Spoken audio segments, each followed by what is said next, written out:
Hi everybody, welcome. This is a very special episode of STCPod. I'm going to call it STCTalks because I'm sitting down and I'm talking with a single person, and it happens to be Father's Day. So welcome to the very special STCPod Father's Day edition.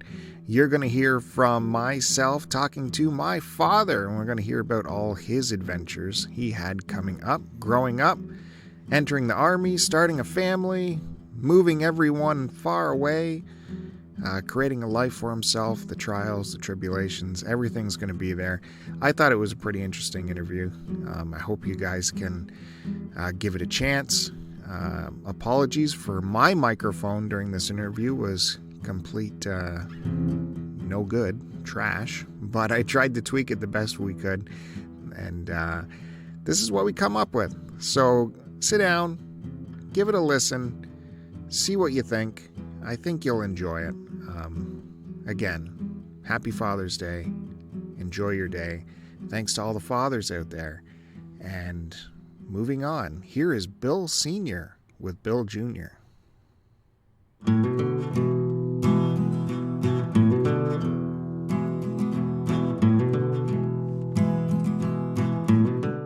did it in the 50s. Well, total different. The world economy was good.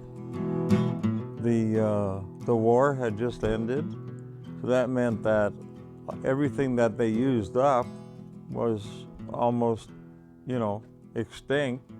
So these bigger companies were hiring massive labor groups, and they go in and they were working diligently to get the job done, and they did.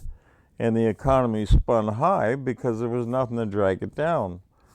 Now, people say when the economy is low, that's the time to start a war because of all the mass production. Yeah. What were you doing in the 50s? In the 50s, I was still in school. But I didn't stay in school. I went to grade 8, and I did okay with grade 8. Passed into grade 9, and I couldn't get out of grade 9. Spent 2 years in grade 9. Well, how did grade school go? Why was that fine?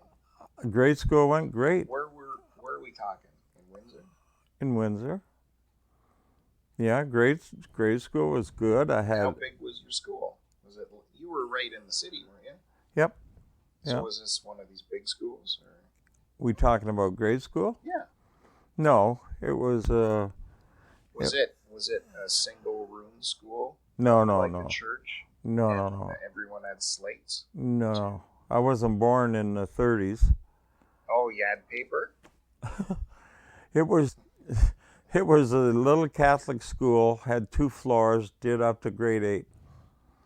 And then from there, I had no problem because everything was good. I didn't have to worry about anything.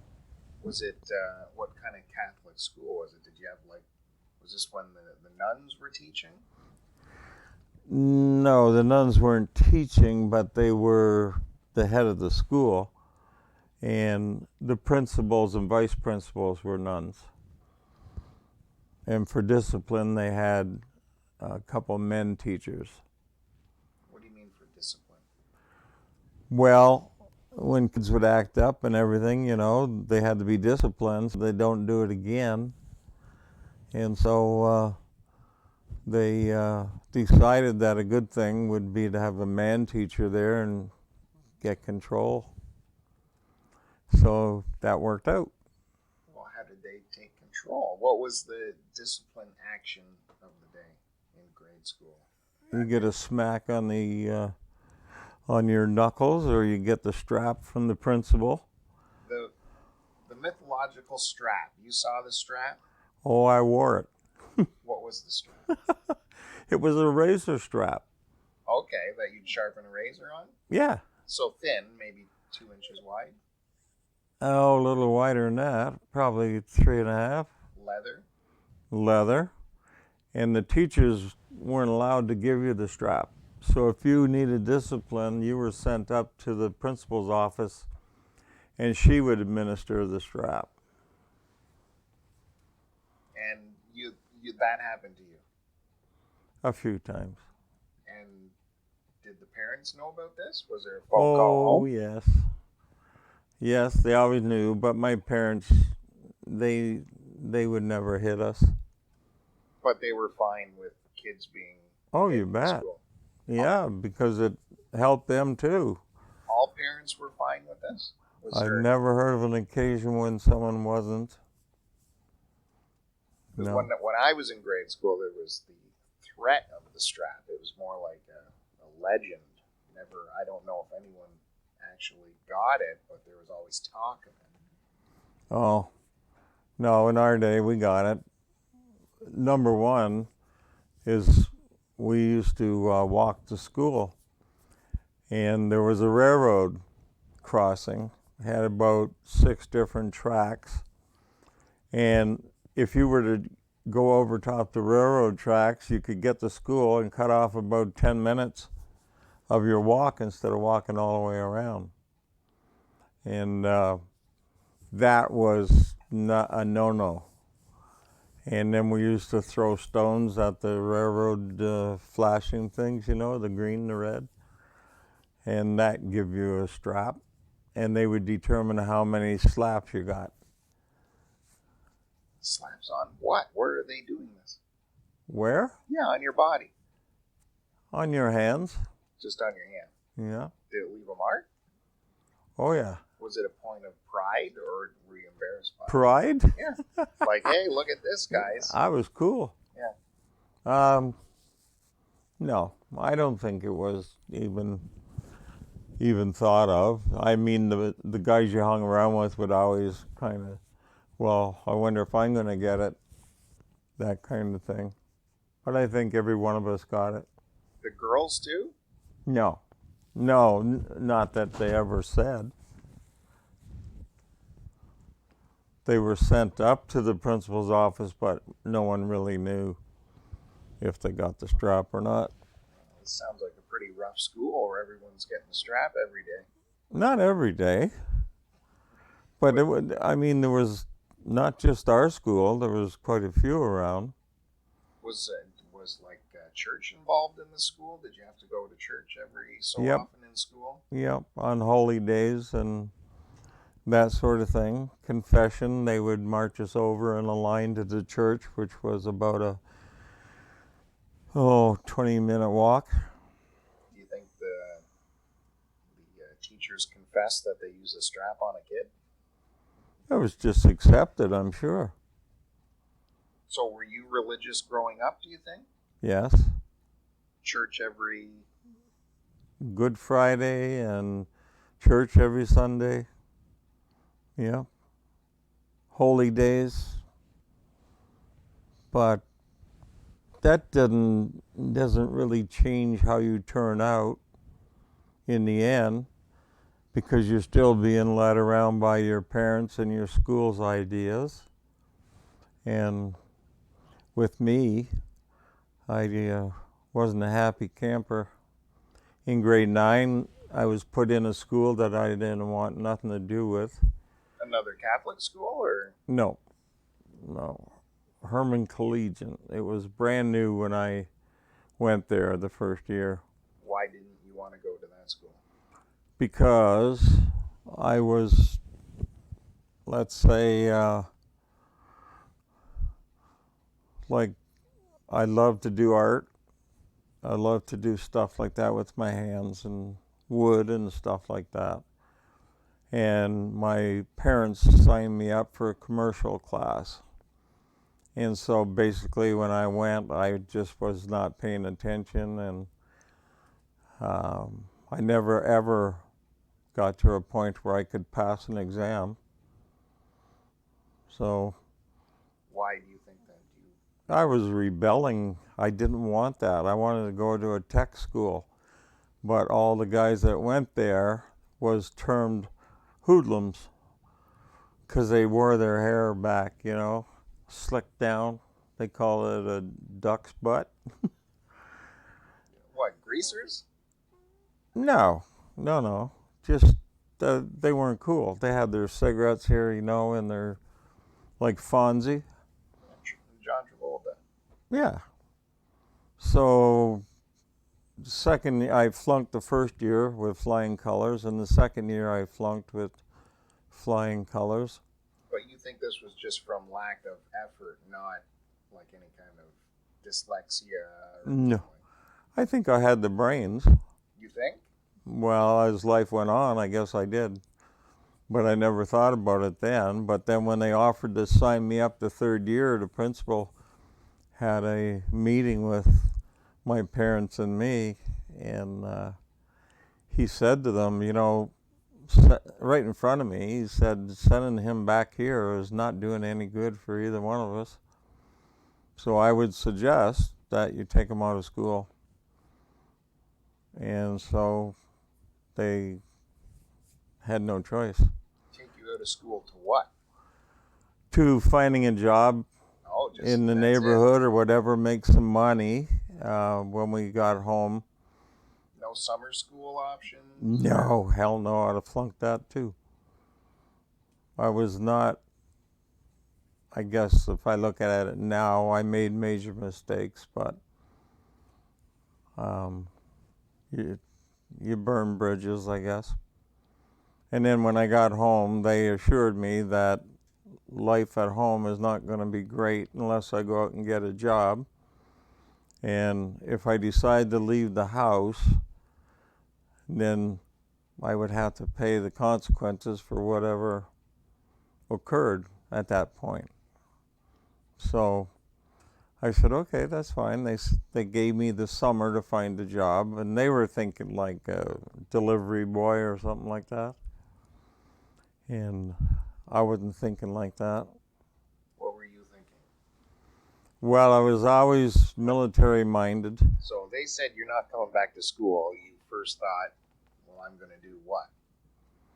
Oh, I knew what I was going to do because in the grade 9, the 2 years that I was there, I joined the militia. And I was always happy to do things with the military. They had a precision squad that I joined, and there were about 10 of us. You mean like cadets or something? Yeah. Only a little bit more depth than cadets. What would it have been called back then? Militia. But it was put on through the school. Through the school? Yeah, but in the summertime, you could go to Ipperwash and you would actually train with the new recruits. So you got a good taste of what the military life was going to be like, and I thought it was a great thing. So dropping back to what things happened at home, I had taken off one day with a friend, and we went downtown to the post office, and we signed up for the Canadian Army. They give us a choice of what kind of outfit you wanted to go to, and I chose the 2nd Canadian Guards, who were the ones that did the ceremonies up on Parliament Hill in the red jackets, and the bear skin hats and sharp uniforms. The giant 2-foot hats that they wore, right? Like Yeah, British ones. 20-pounders. So you chose this ceremonial guard, what, thinking you're on the easy street? Well, yeah, it looked like really neat, and I had seen pictures of it before, and when I went to Wolseley Barracks in London, where that's your first place, and from there you're told to go to whatever place, and they arrange your transportation and everything. And I did the most of this without even telling my parents what I had done. So in the beginning, I couldn't get in. They wouldn't allow me in because of a physical problem with my weight. I was only 126 pounds. You had to be 135 pounds, something like that. So how did you only weigh 120 pounds and 7 feet tall. You started what? How could you weigh so little? I don't know. I was always tiny, as you were. Oh, of course. Yeah, you were. That's what I'm known as. So that's basically it. So I think they gave me a month to put on 5 pounds, something like that. And I tried everything, and I just couldn't do it. But if I'm backing up, I'm saying that we were sitting at the table eating dinner one night, and my dad came around the corner and he said, "What's this letter here?" He said, "Department of Defense." I said, "Oh, wow." He said, "Wow, what?" I said, "Well, I joined the Army." My mother just about passed out on the floor. Well, what year was this? Oh, geez. Was there 60? I was married in '66. I was in there for almost 4 years. So, I don't know, 60, We're into the 60s. 61, something like that. So, is there world conflict right now? Has Korea ended by this point? Yeah, all the wars were done. That's why it was so easy to find work, because all these places were gearing up to, instead of building army jeeps, they were building cars. But Korea was done by now? Yeah, Okay. yeah. Vietnam was maybe a year old when I was a year away from getting out, I think, something like that. Okay, so your mother found out you joined in the Army. Yeah, she wasn't happy. But anyway, it's what I wanted. And, Well, it seems like a reasonable choice if you're not going to school. well, and I'd be doing something that I'm heavy into military history, as you are, Even back then? even back then. Did the sign up people at the military offer you education at the same time? Was that Yes. part of the deal? Yeah, you could do that. I didn't want that. I wanted hands-on. I wanted to do something that I could enjoy and something that I know I could live off of financially. Did you see yourself staying in country and just being a career? I think so. Yeah, because at that time there was, no mention of the Canadian Forces going anywhere, but I was in the 2nd Battalion, and the other battalion was the 1st Battalion, and they were just coming back from Germany when I joined. So they had a 3-year posting over there. And everyone I talked to, they just loved it. I mean, you work through the day, but then you get your time off. And I think the toughest thing was when you leave home, get on the train, and you're all excited about doing something new. And the train lets you off, middle of winter, standing on the platform, blowing and snowing, and a couple other guys I think one was from Newfoundland, and the other guy was PEI. And I had this heck of a cold. Ended up, in the back of this truck. After we stood there waiting almost a half hour, an open-air truck come. We get in that, and we drive into the camp, and I'm froze, and I got the chills. In front of this building where we were going to be billeted, this corporal came out and started hollering at us, and followed him down the hall, and he opened up this room, and it had mattresses and sheets and pillows. So you were allowed one set of sheets, one blanket, one pillow. And then he'd tell you what room you had to go into, and there was a bunch of bunk beds, in a room, but not a big room. And so through the night, I developed bronchial pneumonia.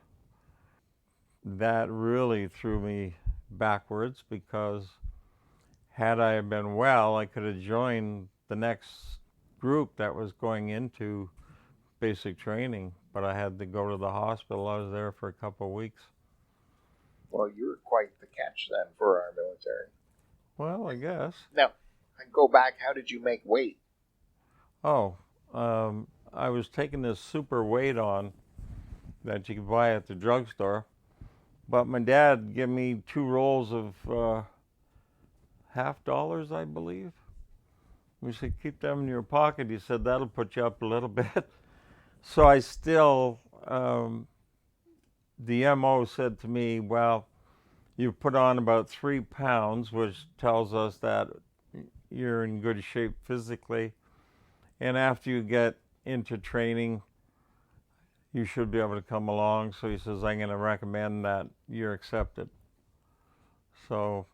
And then that guy got fired after they found out about it. I don't think so. So anyway, that's the way it happened. When I got out of the hospital, there was another platoon that was half started. When you got out of the hospital, you were probably down another 10 pounds. Probably.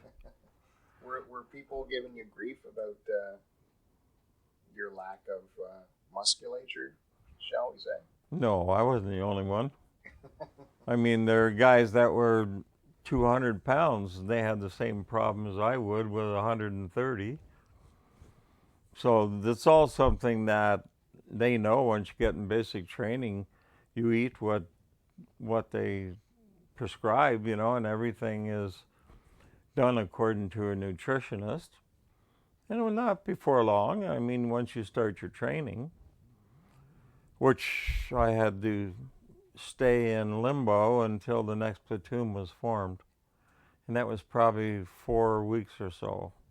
All day long you would go over and clean windows in the administration building and wash floors and all that kind of stuff. And during that time, I'm paying attention to the people around me who were in regular Army and already been through basic training, and this was their trade, whatever it was they were doing. And I entered basic training, and I thought it was the worst thing I ever had to do in my life because of the discipline, and you know, the physical part of it was very difficult. But what, the marching and well, or are you talking like actual physical training on a course? Every day. And are they making you do push-ups and all that jazz? Every day. Yeah. People yelling at you? Is it like the movies? Every day. Did you have Louis Gossett Jr. making you do push-ups in the mud? No. Wasn't that kind of stuff. Did he say there was only 2 kinds of things that come out of Windsor? No. There was no harassment. But it gave me an awareness. And after I got out of, well, even during basic training, we'd have to get into the trucks and they'd take us way out into the bush. And we'd have to make what they call hoochies, were your living quarters that you made out of logs and signal wire to hold them together and that sort of thing, and how to stay overnight.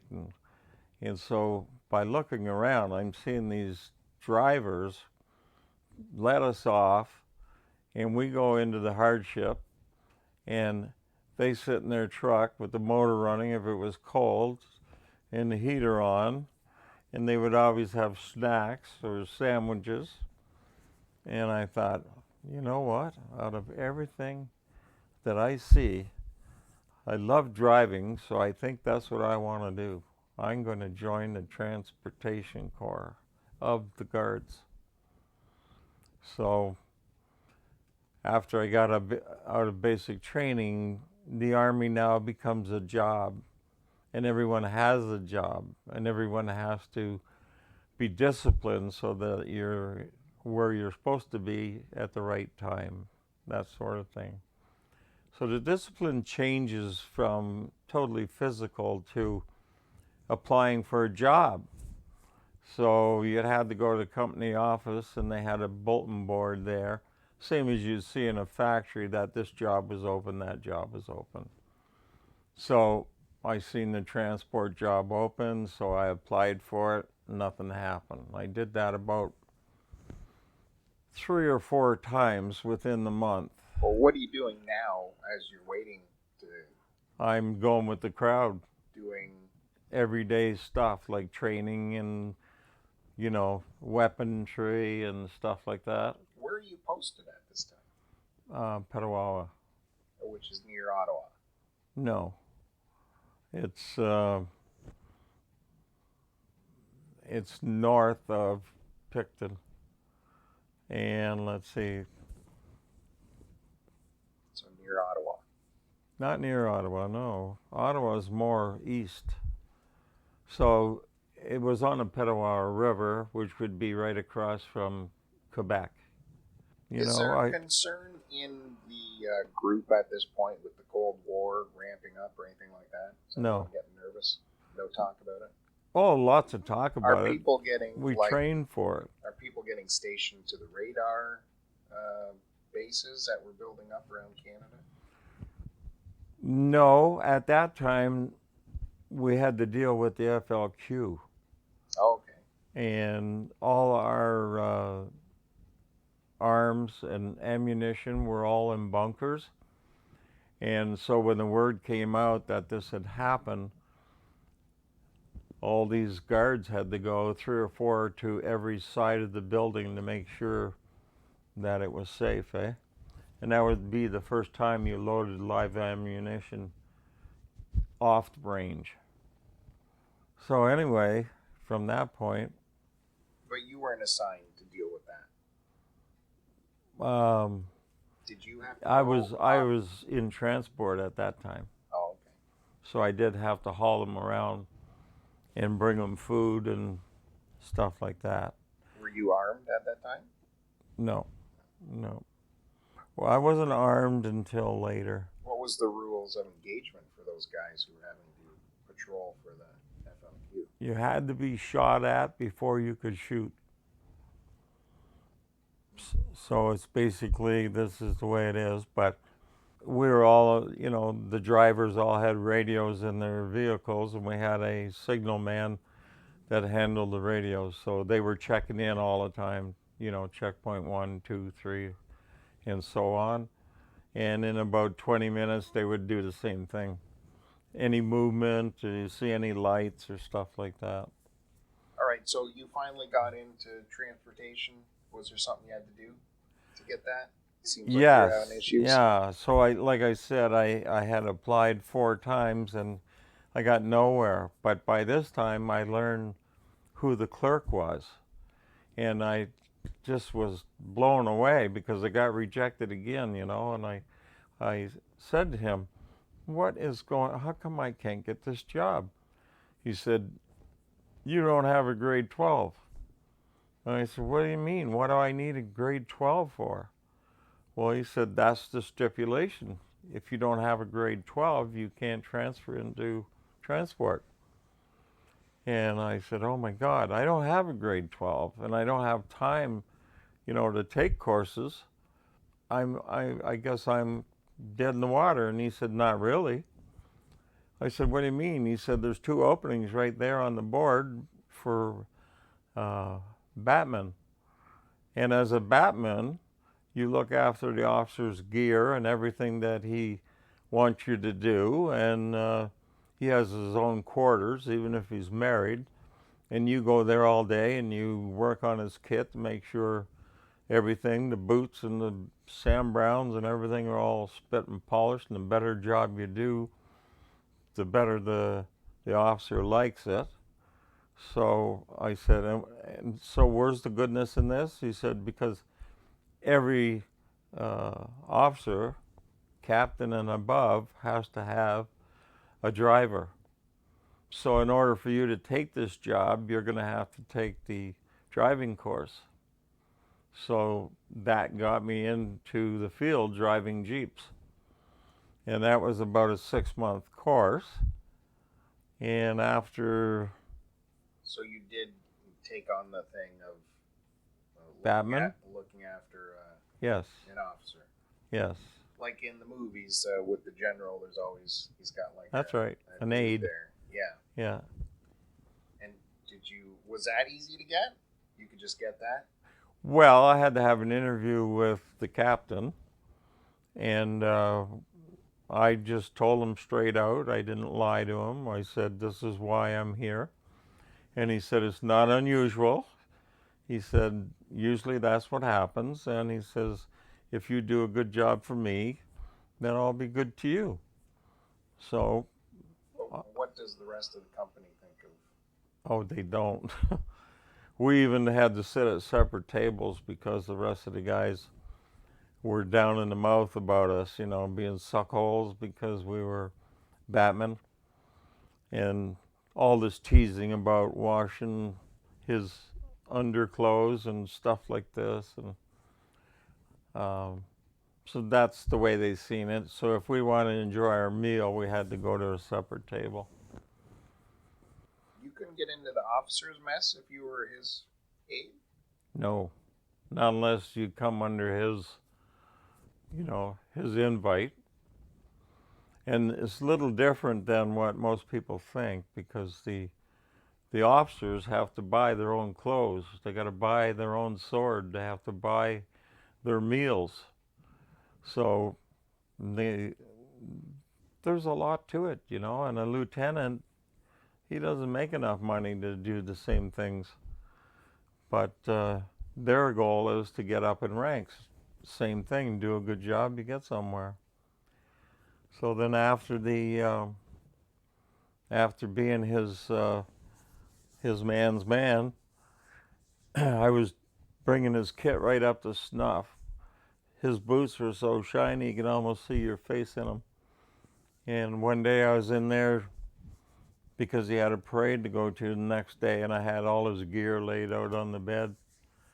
And he came over and he said to me, and one thing he never did was insist that I called him, rank-wise, and very informal. So he said to me, hey, Bill. And I said, yeah. He said, I got some news for you. You might really going to appreciate. I said, what's that? He said, I've got you signed up with a friend of mine who's the captain of the motor pool, and you're going to start a Group 1 driver's course on Monday. And this was like a Thursday. And I just about flipped. And so he said, so you're all done with me. He says, so all you got to do is report there. They'll know you're coming, and you'll start your Group 1. So that's what I did. And then from there on, if you want to go somewhere, you got to be willing to make the effort, right? Well, Group 1 was a good thing, except you could only drive a Jeep and a 3/4 ton. Man, I wanted bigger and better things. So I decided that I wanted that Group 2. Well, we were 3/4 of the way through the Group 1, and this friend of mine, Wayne, and myself, we were taken off the course and made instructors because they didn't have enough instructors. So we ended up finishing it off that way, and we did everything that they wanted us to do and everything. I said, I need to get this Group 2 because every time you get a grouping, it increases your money. So a Group 2 driver mechanic, and that was the other side of it, is you had to be a mechanic. So that was in your training during the courses. And that's the only really time that, that you're not driving. Course came up, and I applied for it, and I had great marks on how clean I kept my Jeep and everything like that. And they would check you just sporadically, check out your vehicle. And I had mine squeaky clean and shiny. That's where I get it today. I was put on a Group 2, so I got a pay increase. I had, at the same time, there was an arm shoot, like where you qualify, and they were looking for people to get high so that you could go to these meets. I was a pretty good shot. Lousy in the beginning, but I got pretty good. And you earn your cross rifles and crown, which is the highest point you can go, but you also earn more money by doing these things. So that increased me too. Are you in the armed forces at this point? At that time? Yeah. 2 years maybe? 2 years already. Yeah. What's going on in social life at this time? What's going on with the ladies? I had one girlfriend from Petawawa. She was nice, but nothing that made my bells ring. She couldn't make your bell ring?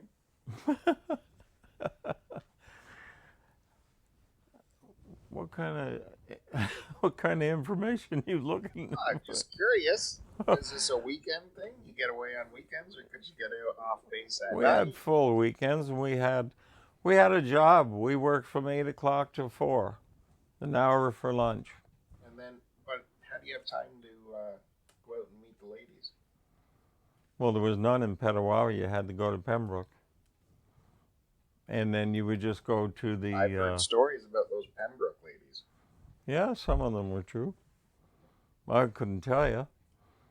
Yeah, it's just a job. You did whatever you had to do. And then... How do you meet a girl when you're on the base the whole time?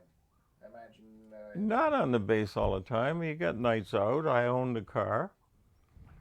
So I would drive up there, and I'd go to the Legion along with Wayne. And we met these middle-aged people who had a daughter, and the daughter had a close girlfriend. So we would go out to these people's farm, and we would party on the weekends and dance and have a great old time. Things were going real smooth until the rumor hit that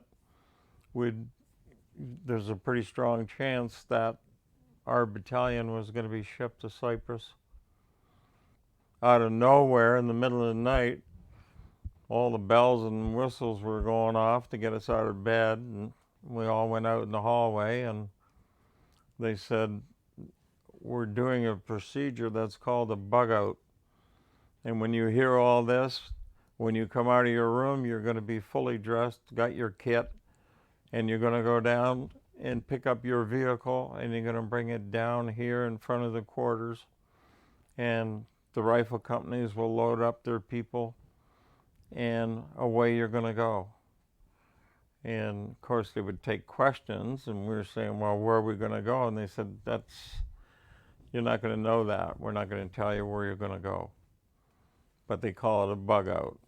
So they said this is happening in the future. In the future. They're going to do this at some point. So yeah. You get your affairs in order kind of thing? Just so as you get a heads up, sharpen up on whatever. Like if you let your kit go down a little bit, and then you'd want to go and purchase some more T-shirts or whatever you needed. So this is where you told the lady friend you're hitting the high road? No.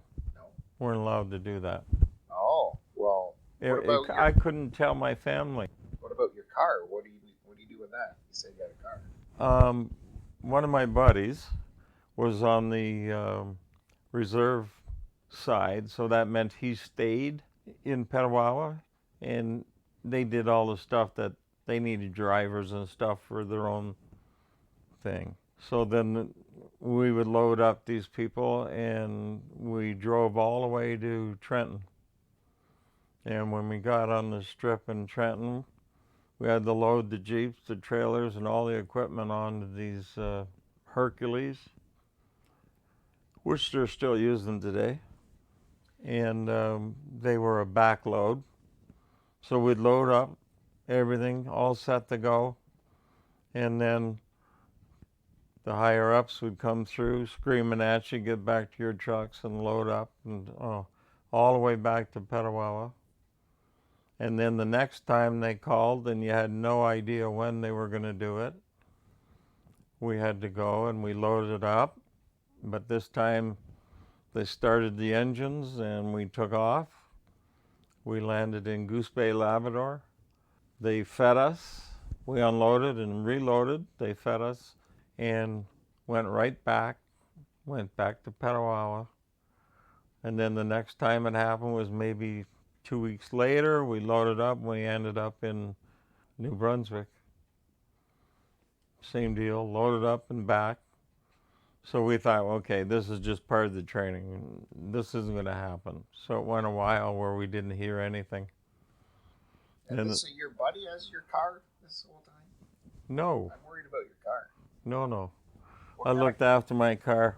But no, when you bug out, when we started these bug outs, after the second one, I arranged to have it put up in a barn, put it up on blocks. Oh, what kind of car was it? A 56 Victoria Ford.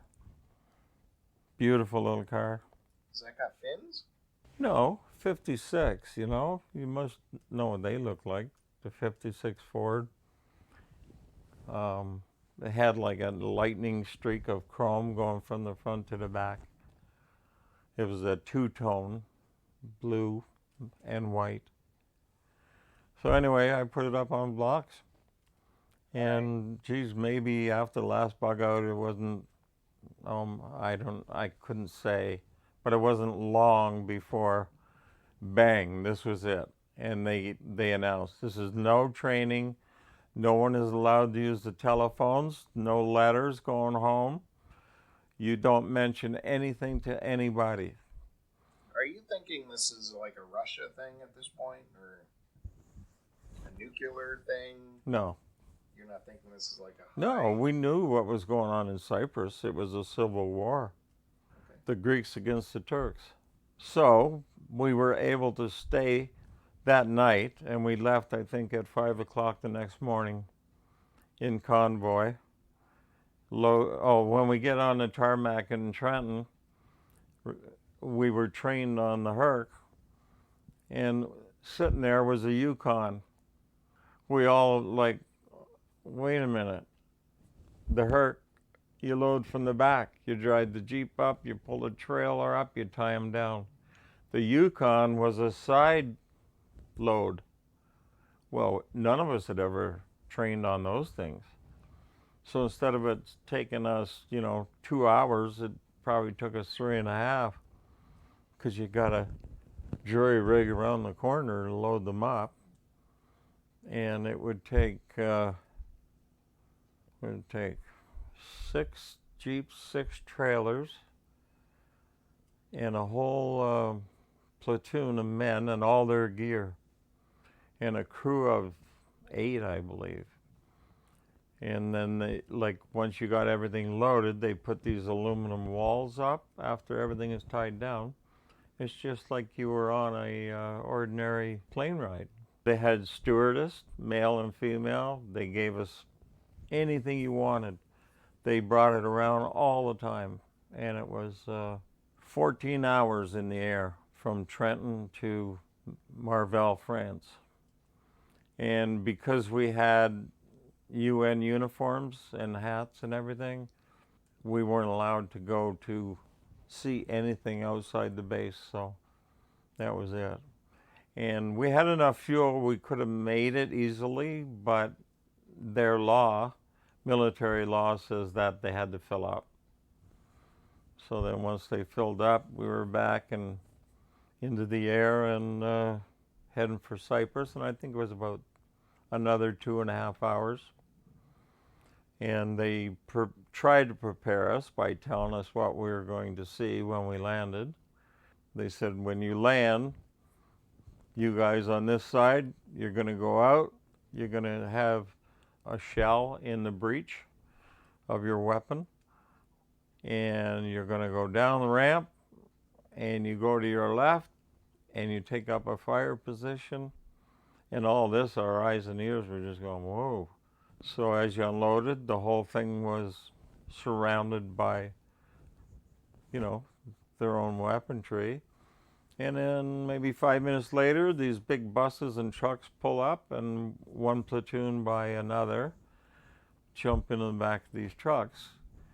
and every one, I think there was maybe 2 or 3 vehicles per station.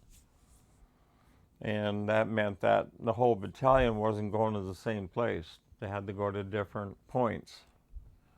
So I ended up into a pig farm, Onesia Farm it was called, and it was taken over by the military while we needed the use, and they paid the farmers whatever they would make, if it wasn't us bothering them. But he had about 60 pigs in there, so they really couldn't do anything other than allow him to keep coming. So he came every morning and he did his thing. Was he a Greek? Ours were Greek, yeah. So you were with the Greek? Yeah. Even though you were officially neutral? Yes. And you were there as part of the UN to oversee peacekeeping? Yes. And so that one didn't interfere to the other because it was a military movement. And if there was some sort of conflict, you would get involved. Yes. And what was your rules of engagement inside of a As a driver, you have more leeway than the guys in the back, because you see what's going on. When we first got to the camp, the first thing they did was have us sign for our vehicles. So you had to make sure that all the tools were there, all the spare parts, because remember what I said is that you had to be a mechanic as well as a driver, because when you're out in country that you've never been in before, and like transport mechanics would be probably halfway across the island, so you had to know how to do it. So you sign off everything, and if there was a crescent wrench that was missing, then that guy, the Frenchman we took over from the Vandus, he would have had to come up with that. So he would have had to buy a new one, and they'd take it out of his pay. But then as fast as all that is done, you go in front of the vehicle, and that shows everyone that everyone's ready. And they said, okay, now what you're going to do is you're going to go with that fellow beside you from the Vandu, and you're going to, he's going to take you on his route that he does every day. And what he does when he's there, what kind of thing you'll be doing, what will you be looking for. And each one of you guys are going to have a radio man, and that's it. And we have outposts all through Cyprus, from one coast to the other. To give you a rough size, I guess, they told us it was about 30 miles from one coast to the other. We get in with them and we go on our route, and he's got a map, and he can't speak English half the time, but he's got a marker and he's showing you these roads, and we're not talking pavement either. And then every village that he was responsible for, he would introduce me to the mayor of that little village. They call him a muskar. And they show a lot of respect. So when you show up, they wanted you to come in and have a drink of ouzo or a coffee. And ouzo is a licorice tasting stuff. I think I had about 9 or 10 stops. So like if you were to take everything they offered you, you'd never make it home. You had to learn how to be discreet.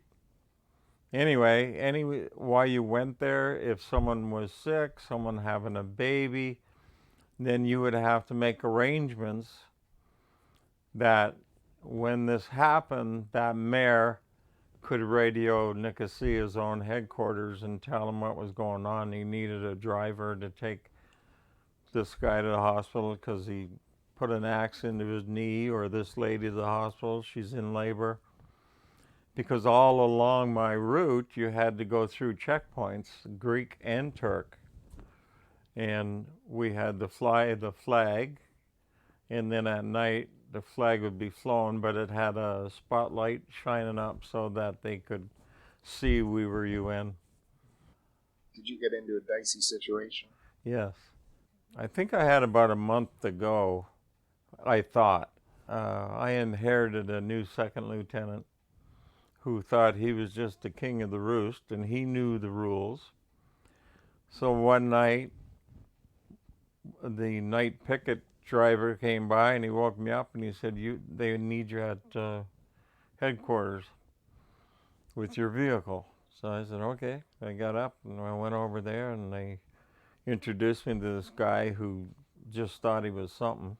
The officer of the day explained to me what was going on, that they got a report that the Turks were moving and they could hear the trucks and the guys walking, and so they wanted us to go up there to confirm that, and I had to get the radio guy and confirm that that's what was happening, and should we panic or just their presence, they would turn around and know that we knew they were moving.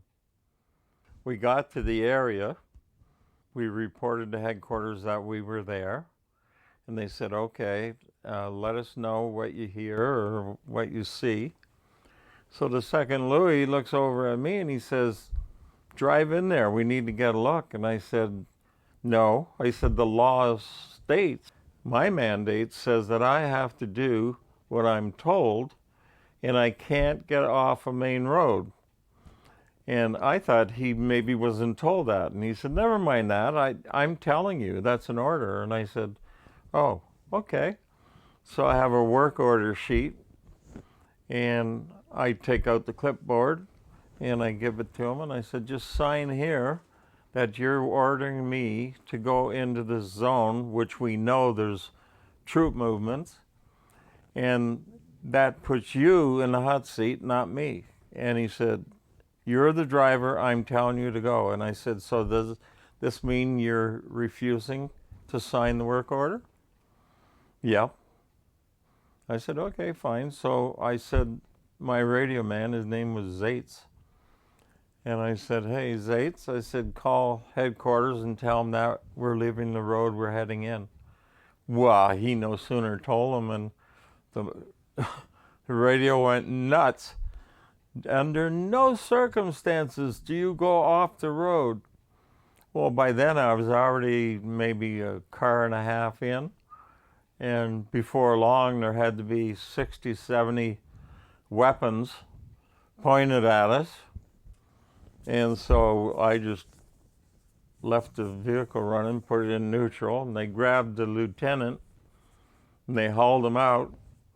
So I said to Zates, call headquarters and tell them what's going on.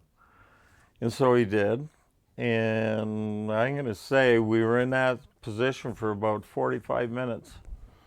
And Zates and I were sweating it because these guys, we can't understand them, and they're all got their weapons. And then a couple of them approached the Jeep because my weapon was on the console of the Jeep standing up. They wanted to see the weapon. And I just held my hand up and I said, no, I pushed my luck. I was sweating it. After about 45 minutes, we see the whole area lit up. And it's a helicopter. And coming down the road is a whole division. We call them division, but they were like a convoy of maybe 10 armored cars with 30 caliber machine guns. As soon as that happened, and the radio guy said, okay, he said, you get out of there. And I said, well, to Zates, so ask him what we're supposed to do about the Louis. He's not with us. And they said, don't worry about it. Just get out, get back to base. So I just turned around and back to base. The next morning, when I was preparing to go out on my rounds, I stopped at company headquarters to pick him up. I go in and the clerk says, what are you looking for? I said, the Louis. I said, isn't he coming today? He told us that he was going to spend a couple days till he knew it. He said, no, don't be worried about him. He's gone. So they would put him in on the next plane, gone. So I think his career was just about shattered at that point. Hmm. But that was, yeah. What was the action you saw with your mouth, though? Pardon? What? You got your mouth into some action. Like how? Didn't you? What are we talking about? You had a rearrangement of your teeth. Oh, no, we don't need to talk about that. What? Because, like, what do you want to know? My whole life story? Yeah, the interesting bits. How do you know about it then? Why would you ask me? I don't remember. Something happened. Part of my job Was drinking. No, not at all. Right. Part of my job, we would rotate each driver. And every night you had to drive for the MPs. So when there was a disturbance or a fight going on in one of the bars, we would drive the MPs there. And they go in and straighten it out. Maybe we had to call in a paddy wagon or something like that. I was just in the wrong place at the right time, I guess, and a chair hit me. That was it. You were the driver. Why were you in? Because they weren't coming out, and I wanted to know what was going on. So I just thought I'd go in and see. And one of them was just getting up off the floor, and he had his billy club out. And I said, oh, my God, before I could move, bang. Then all hell broke loose after that because the MPs called for backup, and the whole place was taken out. That's about it. And that put you in the hospital for a bit. No, not at all. No? No, I don't know whether it was my radio man or what, or maybe the MP that we had to take to the hospital in Nicosia. Well, how many teeth did you lose? I didn't. Let's not talk about my teeth. It's not important. All you need to know, it was a bamboo chair, and that's worse than hardwood. So that didn't take you out of action at all? No. Still reported duty the next day? You better believe it. I had to go to the MO. They said, okay, no problem. We'll put it down on your record. Are you bothered? No. Well, we'll send you to the dentist and see if they were, you might have to get it. And I did. They had to pull out what was left. And then they offered me to get, false teeth, top.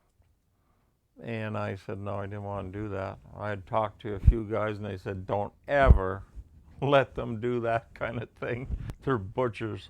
They're there to learn. Otherwise, they'd be in their own practice. So I didn't do anything till I come home.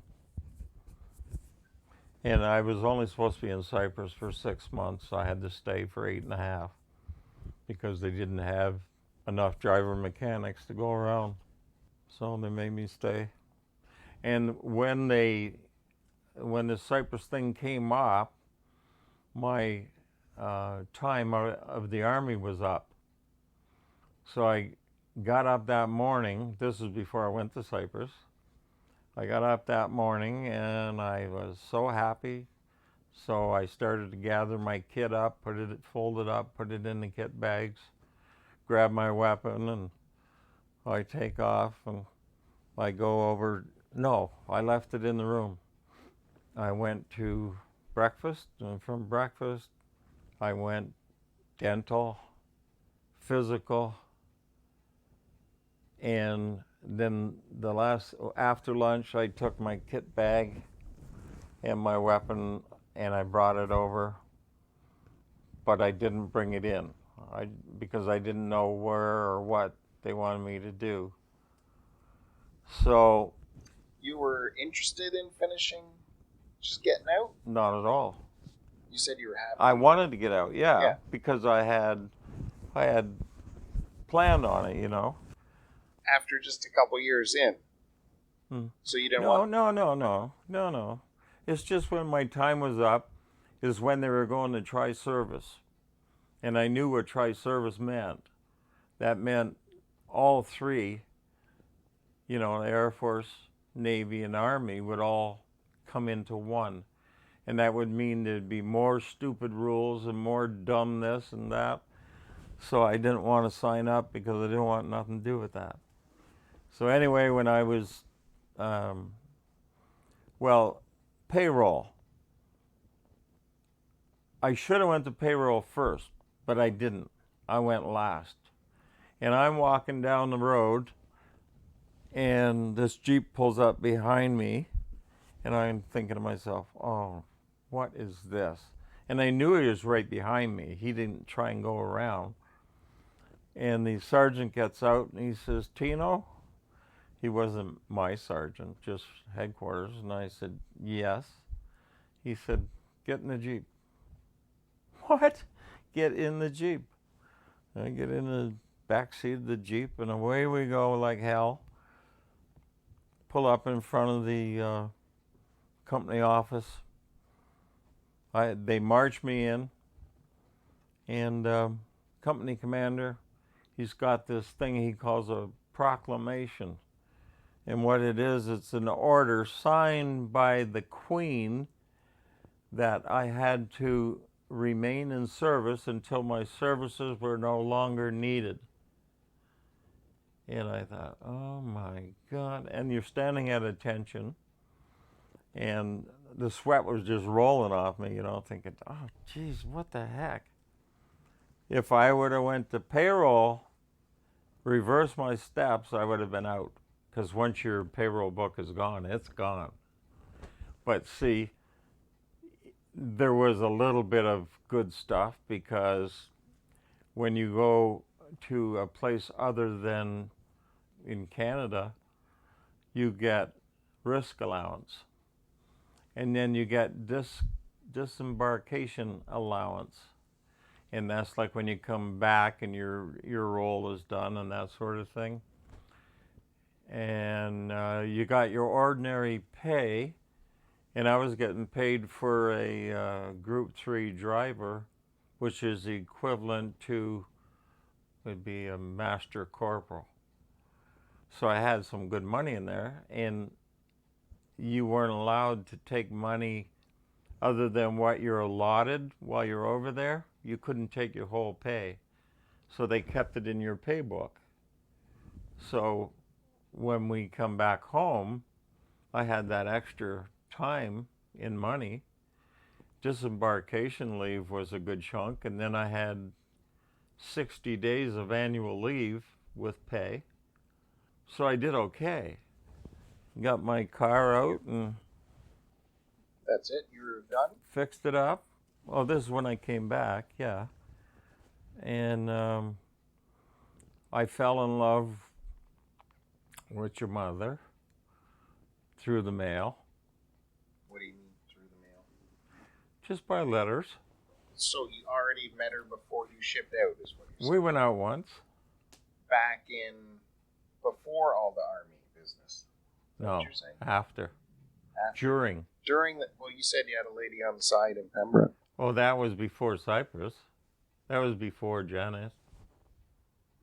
So how did you meet her while you were still in the army? Well, she was your uncle's what? Sister-in-law. She was Barb's sister. Yeah. So And she your was brother's my brother's wife's sister. While I was in Cyprus, Gary suggested that she write me. And she did. And first they were, just a letter about this and that. And then it grew beyond that.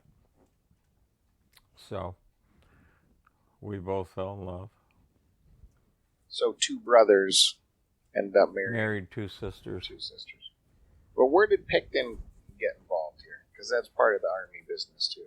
Well, I was in Canadian Guards 2nd Battalion transport, And then when they were gearing up to go to Cyprus, unknown to us, there was postings, and I got posted here to Picton into transport. There wasn't an army base in operation in Picton. Yeah. Still at the time. Oh, yeah. And that's when you first saw that area. And how long were you stationed there? No more than 4 or 5 months. We trained. Because at some point, when you got back into civilian life and settled down and got married and had kids and everything, you decided to pick up everything and move 6 hours down the road back to Picton. Mm-hmm. Why? Yeah. Well, I had a dream job at one time. They went out of business, so I ended up at Chrysler's on the assembly line, and I hated it with a passion. So after not quite a year, maybe a year. Oh, well, if you back up a little bit, when that company closed, me and 2 other guys were the only 3 there, lift truck operators, and we were loading up everything from the warehouse and all the machinery to go to, what the heck was the name of that place? On the Ottawa River. Anyway, it was right on the Ottawa River, but your mom didn't want to go, and they offered me a foreman's job. So I tried to explain to her, that this is a dream job and it's something I love. But she wasn't really game on it, so I didn't argue. I turned it down. Yeah, so anyway. I wonder what company that was. I do play to Canada. Glass. And was that operation near Ottawa still going, you think?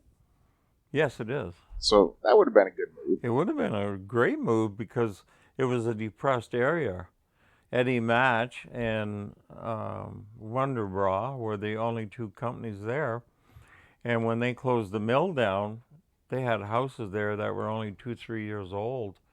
And you could go there and scoop them up for like 10 grand, which was a hell of a buy. And the company was going to pay me a week's pay plus lodging and cover my food and everything, and hers. But she didn't even want to do that.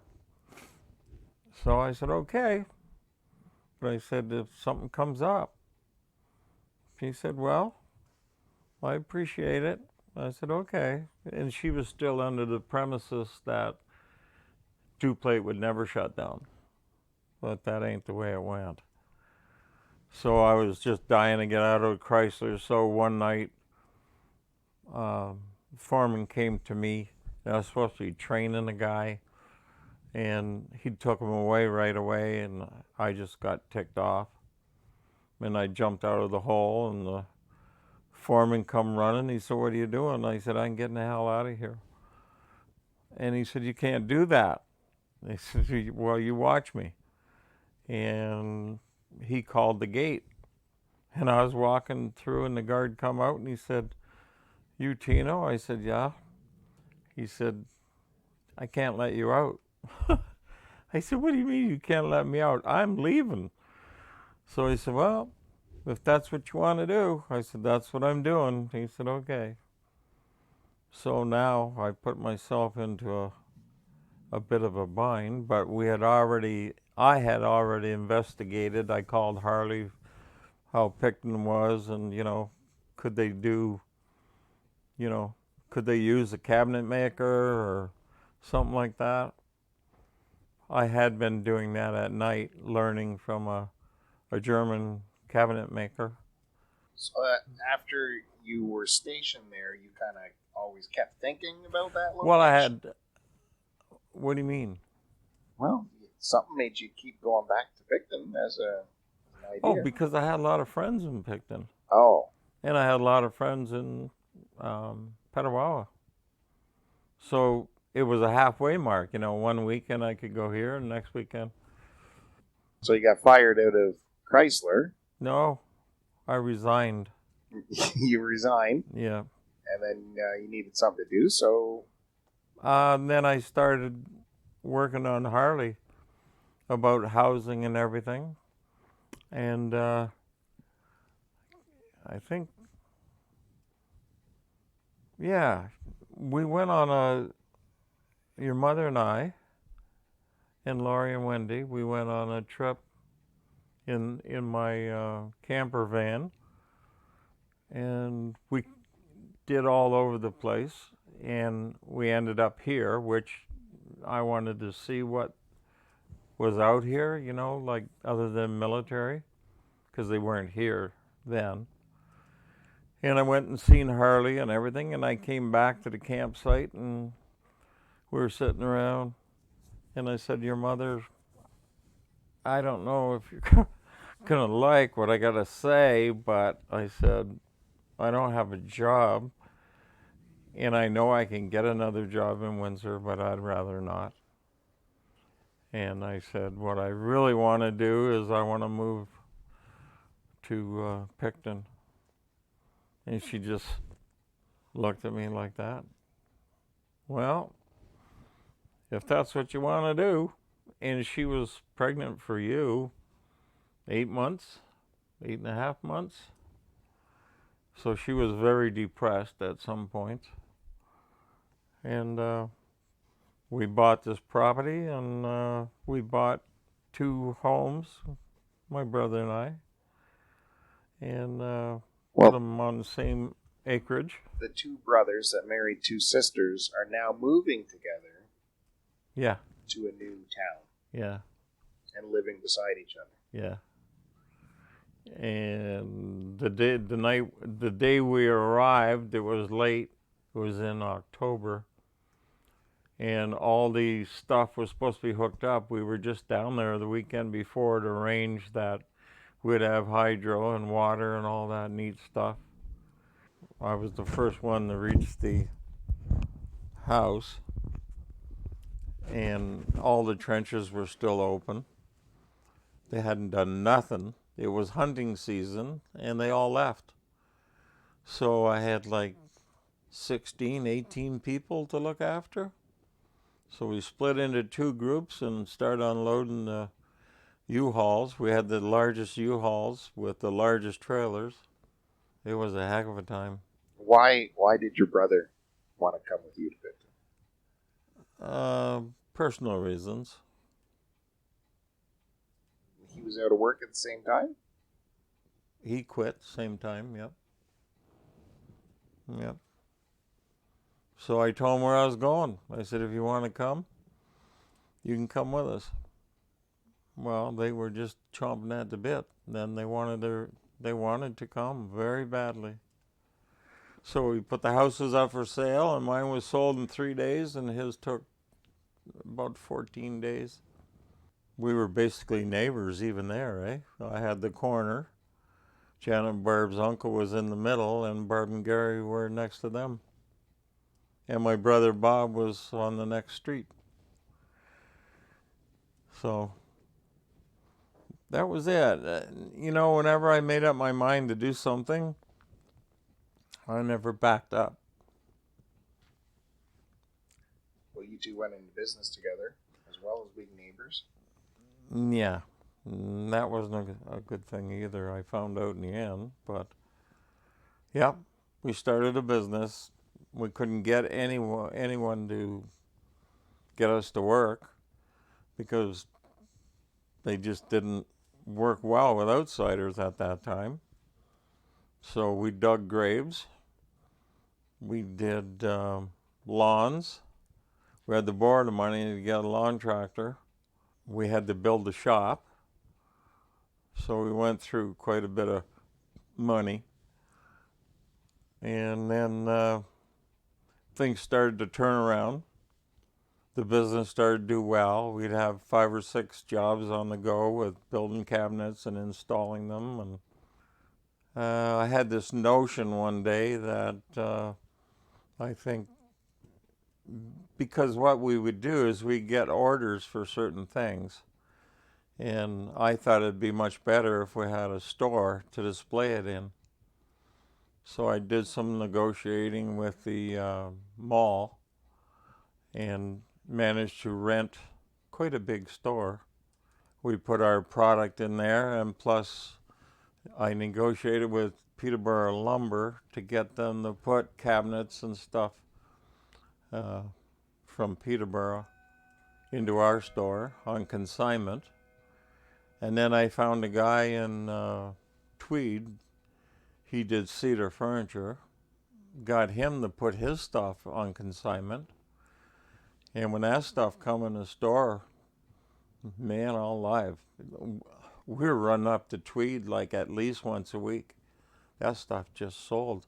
And then on the weekends, when the tourists would come in, they'd see that furniture and go crazy over it, and they'd buy it. And then they would pay us to deliver it to Toronto, Hamilton, all those areas. And we made good money. Things were going really good. And then things were going too good. Things weren't working out. Two brothers in business, and because I was the president of the company, I was able to do things that they couldn't do, and one of the things I could do was fold the company. And basically that's what I did. That's what I did. I closed it down. And we went for 7 years without talking, living next door. Lived next door, and it was like another Cold War. It's like the Berlin Wall went up. Kind of that, yeah. Yeah. But the cousins would all talk with each other. And the kids stayed close. And we could go over there, and everything was friendly and everything. Yeah. But And there was this Cold War between the parents. Yeah. And we had this pool. It's not just normal parents, it's brothers and sisters. Yeah. Exactly. So I don't know, it was a pretty tough thing. So I went on my own. He went to work for another contractor, and my business was really booming. And your mother said to me one day, she said, I'd feel a lot better if you had a job that actually we could count on X amount of dollars, or we could do this and do that. So she said, we're doing really good now, but it could just dry up, and then what would we do? I said, so what are you suggesting? And she said, well, maybe you could find something in town part-time or something. I said, I don't think I'm going to do that. Well, what are you going to do? I said, I'll put my applications in to different places. So at the time, our friend Bev and Dawn, she was with the BIA in Picton. And this guy named Al, he was HR manager at Campbell Soup. Campbell Soup at a mushroom farm. Mushroom farm in Picton. Yeah, in Wellington. And so they got to talking, and Al said, we're looking for a weekend grower. And so, do you know anyone like that? The specifications is it would be perfect if he had an agricultural background, minimum of grade 12, and easy to talk to, someone who be aggressive and get things done. And she said, well, I got just the guy. But he said, what do you mean just the guy? Well, he could do everything that you're talking, except he doesn't have grade 12. The grade 12 thing again. Yeah. Again, to bite me. So then, I don't know, everything just got quiet. And I did fill out an application. I brought it there. And I just kind of forgot about it and kept working. And then all of a sudden I was home for lunch one day and the phone rings. And it's Al Adams from the mushroom farm. And he said, Bill, have you found the job yet? I said, no, I'm not really looking. He said, well, listen, he said, I got a job here I can put you in. I can start you on the weekend. I said, what's that? Doing what? Building mushroom trays. I said, no, thanks. He said, what do you mean? I thought you were looking for a job. It pays good. No, I don't want to do that. Well, what do you want to do? I said, well, I don't know, but I don't want to do that. So he said, okay, hung up. Maybe a week later, I get another call. Al Adams again. I got a job. I think you would like this. What's that?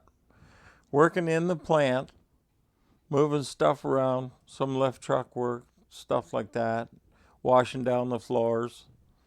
No. He said, well, I really don't know what I can do for you. And I said, well, that's fine. That's okay. Don't worry about it. So then I get another phone call. And he says, Bill, can you come in? I've got the farm manager here, Lester Brooks, the head grower, and HR, me. We're going to have this meeting. Well, I thought, okay. This was just before lunch.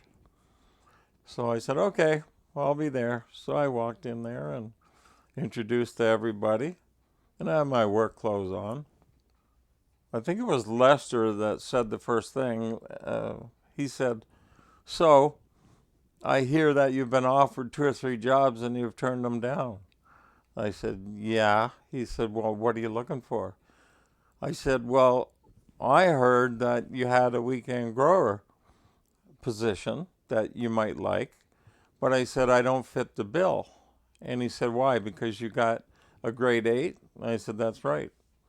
So we talked for I don't know how long, and Kenny was the manager, Kenny Holmes, who was the brother to Harley Holmes, which was one of the reasons we moved down here, right?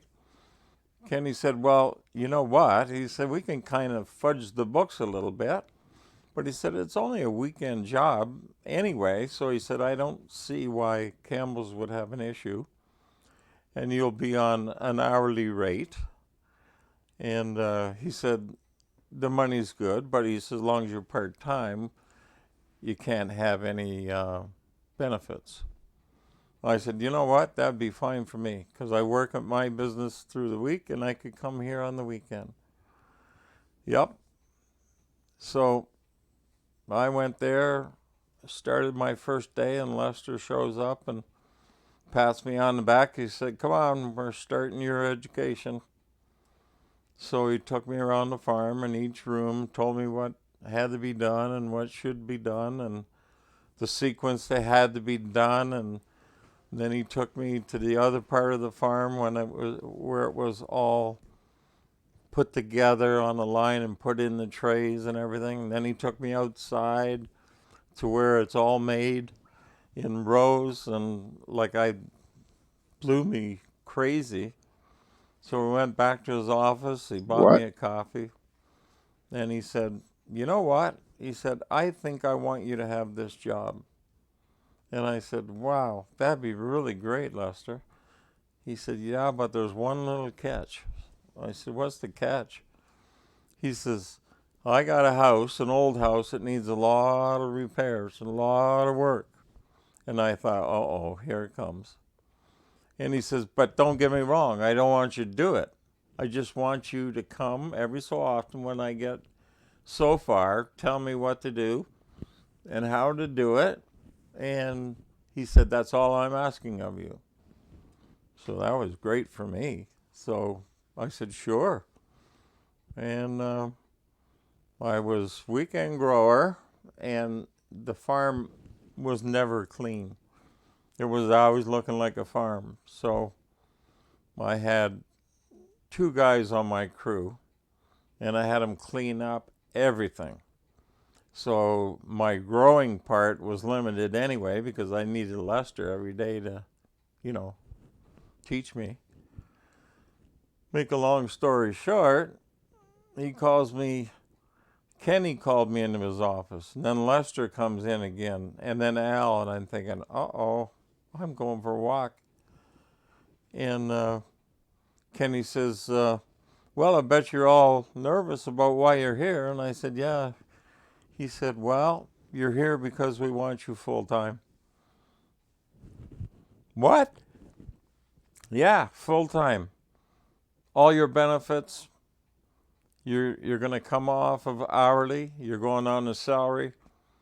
We're going to give you a great raise. And then as you grow along through it, we'll talk more about it. And went back to Lester's office, and he showed me my office. And geez, I was in heaven. I was just flying. So once I was on full time, I had a foreman and 3 crew chiefs. I had 2 of these laborers that did a lot of that work, but then I needed more. So I had hiring authority going through Al and Lester. So I hired Tim and what's what the hell is Wendy's husband? Herman. Oh, Jeez. I didn't know where you were going. Yeah. So I hired them and I put them to work, and they did a great job. So then, Soon to be your son-in-laws. yes. So then Lester put a lot of hours into me, and I caught on to it very, very quickly because I just loved it. It was so intriguing, and the money was super great, and the benefits. And then we got another farm manager in, and he was a real pain. Not a very nice guy at all. Wanted everyone to know how great he was. So because Lester being a head grower, he was the assistant manager. So that whenever Kenny left, he'd have to take over running the plant, hey? So Lester ended up with a nervous breakdown. And so that meant he couldn't go to work. And Kenny and Al had went to his house, and they had a long talk with him. And the talk was, what are we going to do? Like, you're off. We don't even know how long you're going to be off. Do we hire a grower? Is that possible? And Lester apparently said, well, Bill is totally qualified. He said, the only thing holding him back is his education. He says, you guys can handle that. And Kenny says, how do you suppose we handle it? And Lester said, well, don't talk about it. If no one talks about it, no one's going to know. They just assume that Campbell's policy is you had to be at least a grade 12 and ag background. If no one talks about it, no one's going to question them. Well, Kenny said, that's good enough for me. No, it wasn't Kenny there. It was the new guy. Yeah, Kenny had already got transferred to the soup plant. So basically, they called me in and told me now I'm responsible for the farm. Oh my God. So anyway, I got a lot of things done, and production went up past Lester's production. We started leasing tractor trailers. The business just started to boom. We had the head guy from the mushroom division come down from Toronto. He was amazed with the farm. They put on 2 more rooms. So everything went really, really well. You developed some kind of technique in growing that was surpassing expectation. Yeah, that because was unique to you, to whatever you were doing. yeah, like Lester was a great grower. I mean, come on, he taught me. But he didn't do much experimenting. Where I was the first grower to ever grow shiitake, not on an oak log. I grew them in the tunnels. All the exotic mushrooms, I had 2 or 3 tunnels with exotic mushrooms.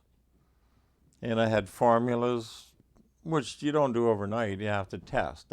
See see what each one wants. So you had a good run. I had a great run. You got to be an executive without a grade 12. Yes. Yeah, I went to budget meetings in Toronto at the soup plant. I had to evaluate my foreman. I had to evaluate the whole farm kind of deal. I set up the company so as they finally bought into the idea of having their own export for the mushrooms. Because as it was, we would send a truck down and all the buyers would walk the plank and see who had the best product, and then they offer you the price per pound. But you always got to keep in mind what the price per pound is one thing, but what is it to grow it? And so if we had our own produce company, we wouldn't have to listen to these guys, and they got a cheaper price. Then that truck had to come all the way back to us, and it went from number one quality to soup grade. So you lost every pound, like that. So eventually they did. That was after I was there, but they did buy it. And it's still running today.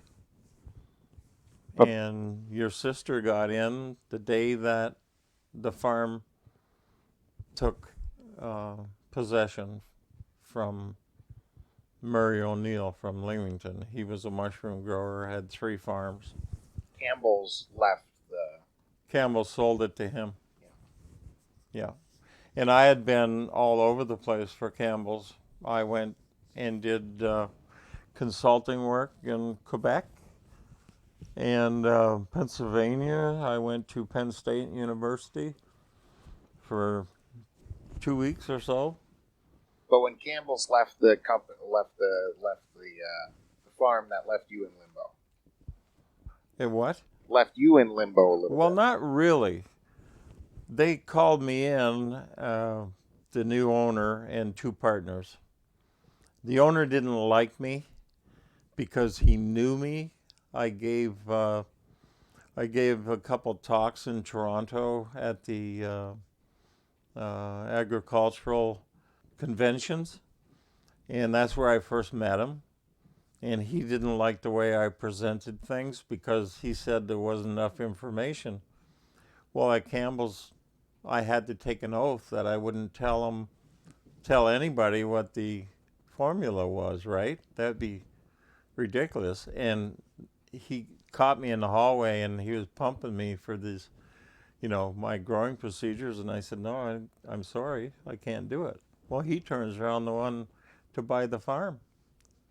So I was coming from my car, come into the front, and they opened the door. In the office I went. And he said, you know what? He said, you know how to grow mushrooms. And he said, you know how to grow good mushrooms. And he said, you're probably got the best farm overall that I have.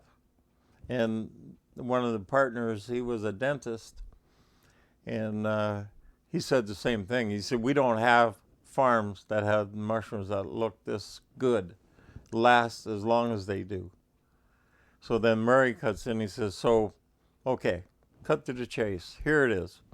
You can stay here, work for me, and if everything goes good, you'll be just like things were before. But he said, your second, if you do something that I don't approve of, and I don't approve of you doing anything without notifying me, because he was a grower also, other than a doctor. So he said, here's your choices. You stick with me or you go with Campbell Soup for your discharge, What do you call it? When you're let go, you're terminated. Laid off? Or... No, it's a package. Okay, yeah, get your package. Yeah, okay, that's what it was. And I said, I'll take the package. And he looked at me, and this Bill guy, he looked at me and said, what? I said, yeah. I was training a guy then to grow mushrooms. He had ag background and he was a mechanic. So I posted a job and he took it, Kevin Cornier. And he was a good guy. He was learning really quickly. And see, Murray lied to us because he told us he didn't plan on getting rid of anybody. We're all still going to have our jobs. That soon went to hell. John Chrislin is the only one left. Everyone else, even my assistant, he fired after 8 months. So that's just the way it happened. So then Campbell's arranged. I had a great package. I mean, holy smokes. On my package, you were covered as long as you went to school. If you went through college and then went into university, all your benefits and your tuition and everything was paid for by Campbell's. Well, benefits, not tuition. That's the benefits. Yeah.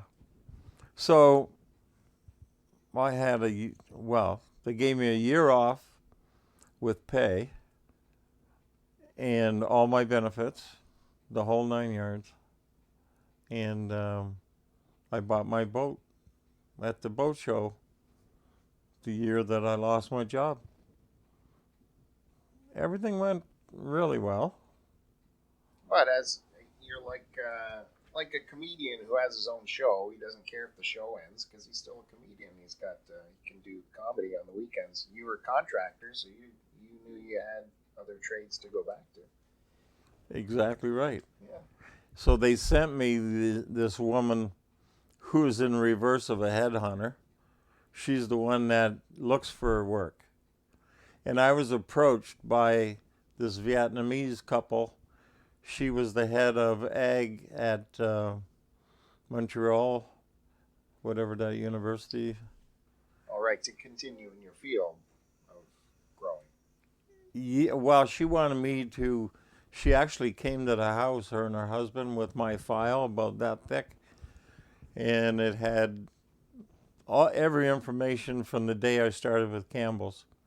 And she said, "You're the one we want." And I said, "For what?" She said, "Well, we're going to build a farm, and we're going to grow nothing but shiitake, but we don't have the farm. We got the property.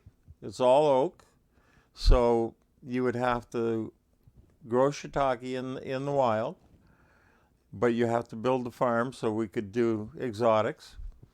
And she says, "We have no idea on what you would need as far as cooling and heating, so we would want you to work with the engineers as to what you want in the rooms and everything you need." And she said, "We're prepared to start in the spring, and we really want you to take it." So I said, "How much is the pay? You were still in college." And she told me the amount, which was totally stupid because we paid our temperature monitors more money than she was offering me. But her excuse was, "But once we get it going, you can pretty well name your own price, and you will be traveling to Indonesia, China, Japan, all these places to, market our industry, which was going to be freeze-dried." So I said, "No, I couldn't possibly do that, and I still have one of my children in school." And she said, "Well, you could come home on the weekends." I said, "No, really, I'm not interested." So a week or two went by, and she called again. She said, "We are prepared to have you come with your wife for a long weekend, and no expense to you. I'll cover your mileage." She said, "We really would love to have you."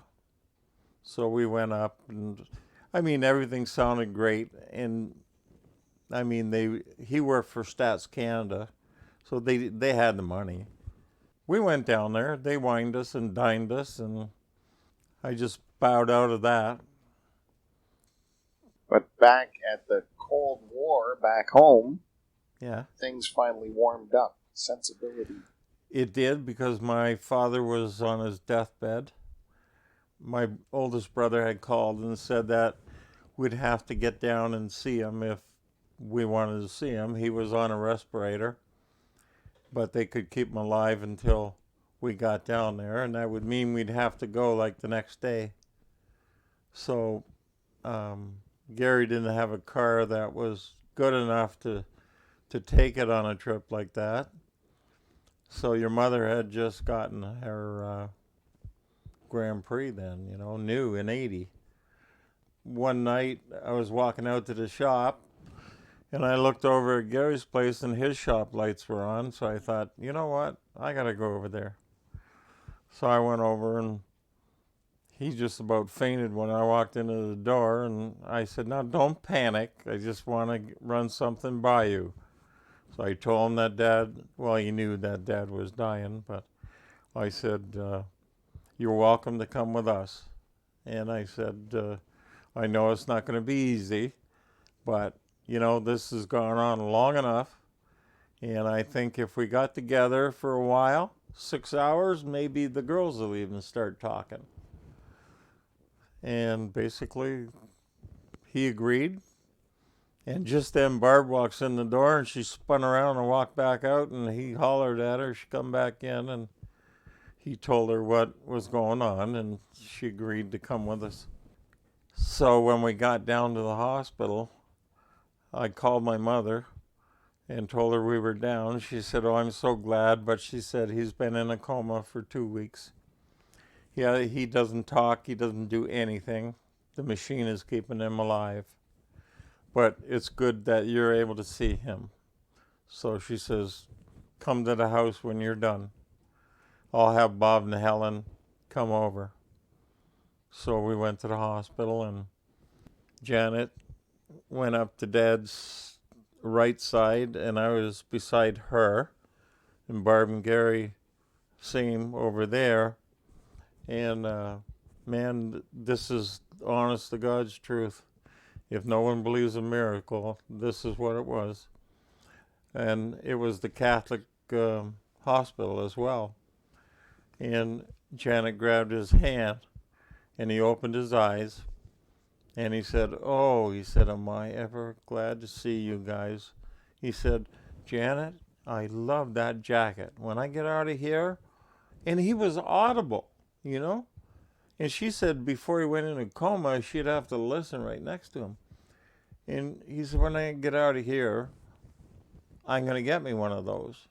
And he said, but I'm so happy to see you. And then Barb and Gary, he said, how did you just get here? Well, we all came down in my car.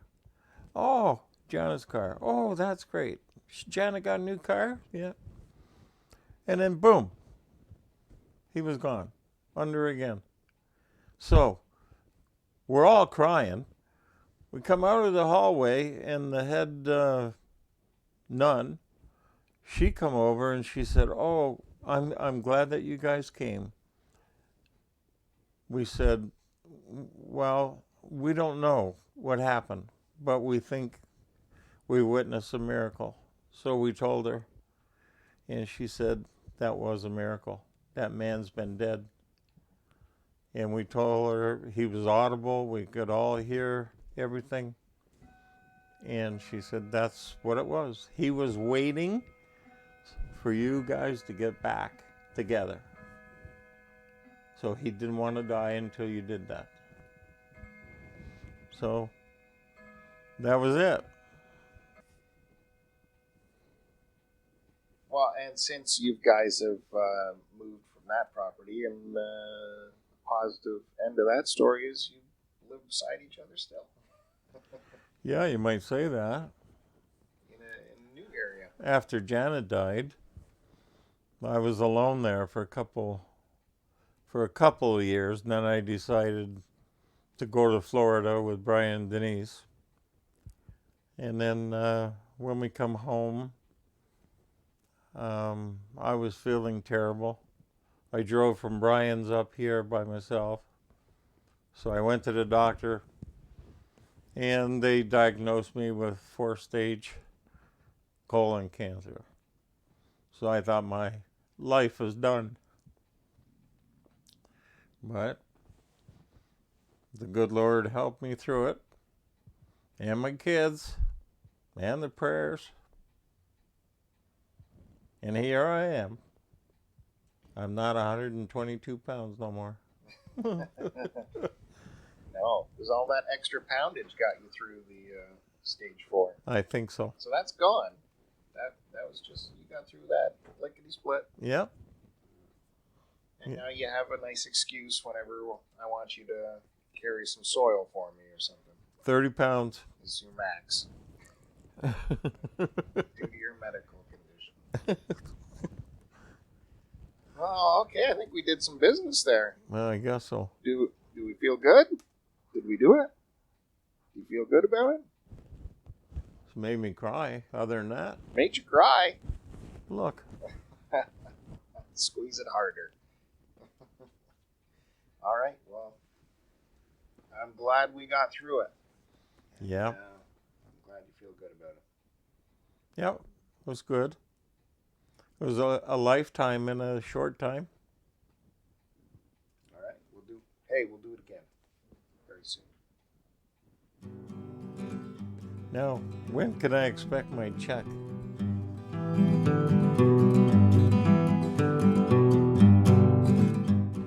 There you have it, my chat with my dad. We got a very special episode out of this, an STCPod Father's Day special. I hope you enjoyed it. If you want to let me know what you thought about this episode, be sure to follow me on Twitter at STCPod. And don't forget, because this is Father's Day, if you can, pick up the phone, give your father a call. If you see him in person, give him a hug, give him a card, do whatever, make your father feel special. Enjoy the day. If you're a father, take some time for yourself, smell the roses. It's your day. Enjoy it. So thanks again, everyone, for getting through this episode.